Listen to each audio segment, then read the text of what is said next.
Alright, so in this question, there's a lot going on here, but think about it. This is a question that is from the Pythagorean theorem section. So we're going to probably be applying the Pythagorean theorem here. So let's take a look at the picture first. So if we draw a rectangle here, which is the field, which, this is a right angle. So it says that the short side is over here. We don't know what that is, but we do know the long side is 156. Now we're going to sort out what it means to go through the diagonal. So the hardest part here is dealing with the wording. So it says Fran took a shortcut along the diagonal, so that's this piece right here, thus saving distance equal to half the length of the long side. So you got to think, what is she saving distance from? So if she were to walk along the outside, here, her length would be 156 plus x. That's how long it would be to go around the outside. But she went across the diagonal, so she ended up saving a length that's half of the long side. Okay, so if I go ahead and simplify this out, I'm going to end up with x plus 78 once I get everything to work out there. So now I got to think, okay, right triangle. Notice I have a right triangle here with a right angle. This is the long side, this is the short side, and that's the hypotenuse. So we know that a squared,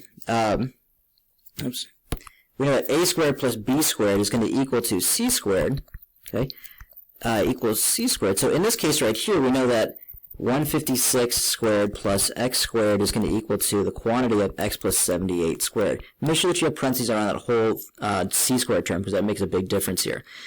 So when we go ahead and start to work to simplify this out, we're going to end up with 24,336 plus x squared. And I just use my calculator on that, that's fine.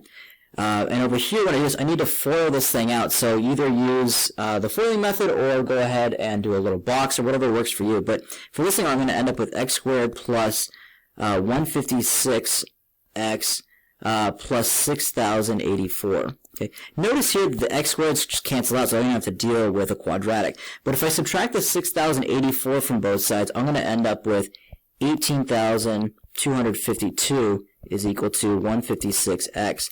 And if I get x by itself here, which is the goal, I'm going to end up with 117. Now, in this question, it asks what the length of the shorter side was, and that is the length of the shorter side. So I don't want to leave my answer just like that. I want to go ahead and put it back in the context of the problem. So over here, I'm going to say the length of the short side. So length of the short side. Length of the short side. Oops, sorry about that. I pressed the wrong button here. There we go. Length of the short side is 117 meters. And that's what we're looking for in the end. All right, thanks.